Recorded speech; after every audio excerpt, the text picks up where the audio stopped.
Chapter 5: The Global Expansion, Deportation, and the Opium Network.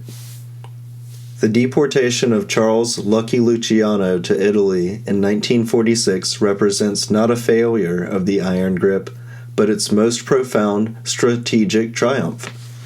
His forced exile was the successful climax of the network's compromise and control strategy, providing the catalyst that transformed a domestic American criminal syndicate into a massive, state-enabled global network.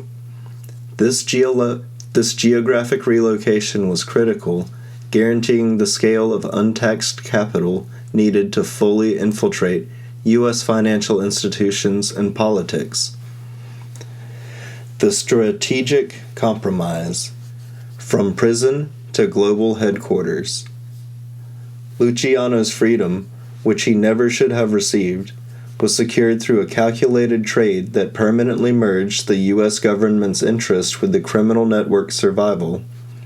The context of this deal begins with his 1936 conviction on compulsory prostitution charges, secured by Special Prosecutor Thomas E. Dewey, which carried a 30 to 50-year sentence.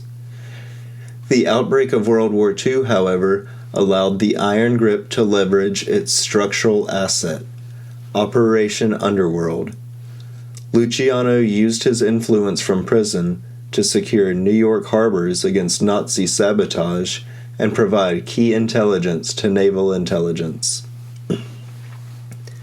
In 1946, Governor Thomas E. Dewey, the same man who prosecuted Luciano, commuted the sentence in recognition of this extraordinary service, on the express condition that Luciano be immediately deported to Italy, never to return. While superficially appearing as a political victory for Dewey, it was a massive strategic victory for the criminal network. By moving Luciano to Italy, the U.S. government unintentionally provided the iron grip with the one thing it lacked: an untouchable headquarters outside of U.S. law enforcement jurisdiction, perfectly positioned at the crossroads of global supply and established corruption. Luciano settled first in Sicily, instantly reactivating his relationship with the Sicilian Cosa Nostra, and later moved to Naples. His new position was ideal for global expansion due to the post-war political vacuum, deep corruption, and the direct access it gave him to international logistics and smuggling routes. The French Connection: Luciano's global heroin pipeline. From his base in exile, Luciano orchestrated the creation of the French Connection, which became the world's largest, most efficient heroin supply chain for the next 3 decades. This network, forged through alliances between the American Mafia, the Sicilian Mafia, and the Corsican underworld, was the long-term exploit and profit engine designed to generate unimaginable cash reserves needed for systemic infiltration. The pipeline operated with clinical, corporate efficiency. Raw material: opium cultivation in the Golden Crescent, primarily Turkey, was diverted from legal cultivation, converted into morphine base, and smuggled out.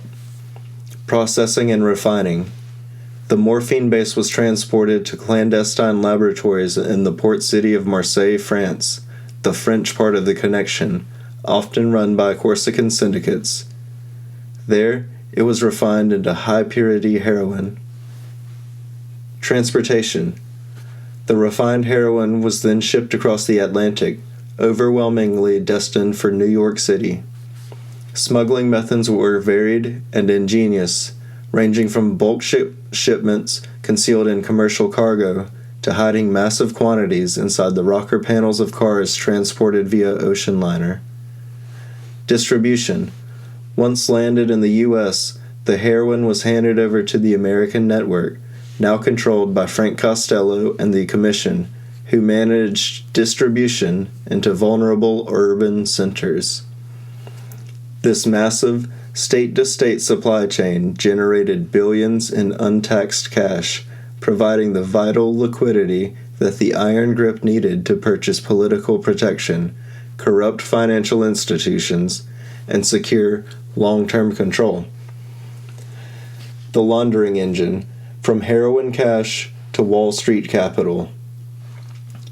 The true systemic threat of the French Connection was not the violence it fueled on the streets, but the quiet, complex process by which its dirty money was injected into the global financial system.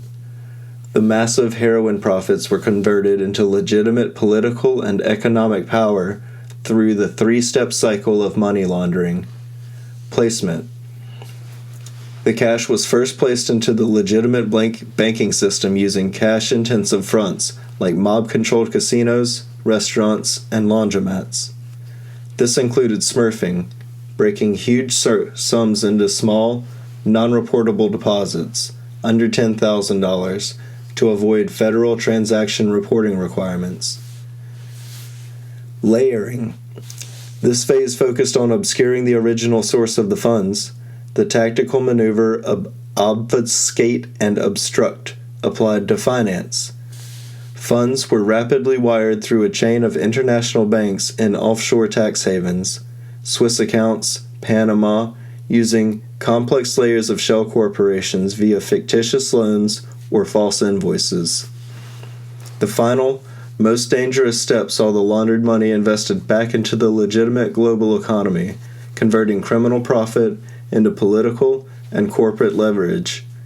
Key mechanisms included the infiltration of massive union pension funds, like the Teamsters, which diverted billions of dollars into mob-approved projects such as Las Vegas development.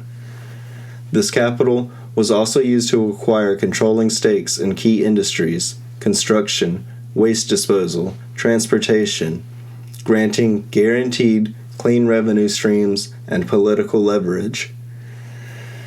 The heroin cash that funded the French Connection eventually became the clean capital that infiltrated Wall Street acquisitions, securing the network's permanent, silent seat at the table of power. The inheritance of compromise, mobsters as Cold War abscess.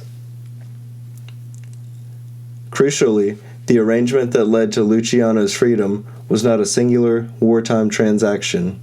It became the template for his subsequent covert action. The deal established a critical institutional truth for U.S. intelligence agencies. Criminal networks were valuable, deniable assets. The OSS and its successor, the Central Intelligence Agency, seamlessly inherited these contacts, deploying the mob's resources to fight the Cold War. With Luciano repositioned in Italy, the Connection was immediately repurposed as an anti-communist bulwark. The American intelligence community used the Mafia's intense local control to suppress the powerful Italian Communist Party in port cities and labor unions. This effort secured Western democratic control, but simultaneously revitalized the Cosa Nostra's political and economic power, accelerating their control over the French Connection's heroin processing centers. The ultimate fusion of intelligence and organized crime was cemented during the attempts to assassinate Cuban leader Fidel Castro. The CIA recruited top mob figures like Sam Giancana and Santo Trafficante Jr., using their expertise in murder and secrecy to achieve a geopolitical goal with total plausible deniability. This final act of state reliance on criminal organizations completed the structure of the iron grip, a criminal state validated and protected by the very governmental structures that depended on it for global influence.